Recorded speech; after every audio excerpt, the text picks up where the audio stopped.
I read this morning from John 20, verse 24. Now Thomas, who is also known as Didymus, was one of the 12. He was not with the disciples when Jesus came. So the other disciples told him, "We have seen the Lord." But he said to them, "Unless I see the nail marks in his hands, and put my finger where the nails were, and put my hand into his side, I will not believe." Verse 26. A week later, his disciples were in the house again, and Thomas was with them. Though the doors were locked, Jesus came and stood among them and said, "Peace be with you." Then he said to Thomas, "Put your finger here. See my hands. Reach out your hand and put it into my side. Stop doubting and believe." Well, Thomas said to him, "My Lord and my God." Then Jesus told him, "Because you have seen me, you have believed. Blessed are those who have not seen and yet have believed." What a story. Thomas, the disciple, I think he gets a bad rap. We know him, don't we, as Doubting Thomas. We've been told this story many times, and I'm sure you remember the story as I do. It's one of the most familiar resurrection appearances. In fact, it's found in the lectionary readings every year. Jesus appears to be, he appears to the disciples in the upper room suddenly, magically appearing behind locked doors. Jesus, the risen Christ, worships with them. He breathes the Holy Spirit upon them. It's perhaps one of, if not the holiest scenes in all of John's gospel. And Thomas misses it. Thomas wasn't there. You may remember that Easter morning, which seems like forever ago now, doesn't it? We looked at the scene in the garden where Jesus met Mary Magdalene.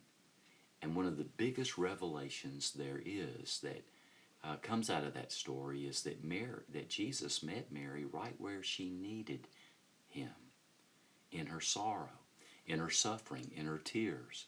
That's where the risen Christ met her.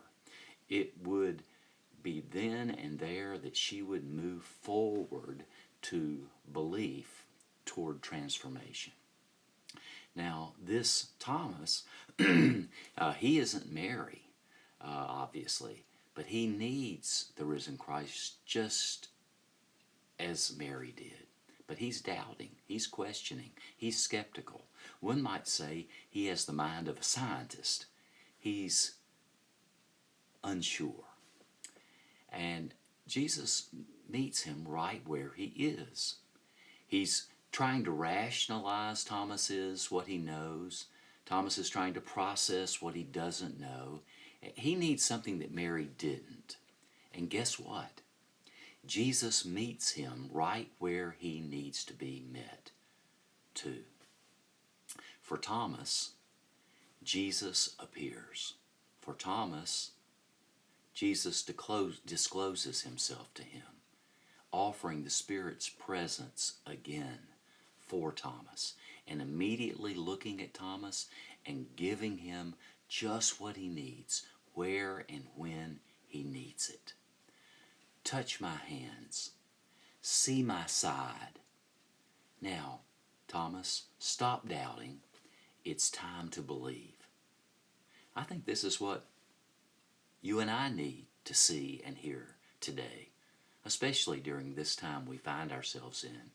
This resurrected Christ comes to us in our emotional state, in our current mental state, in our physical realities, and reveals himself to us.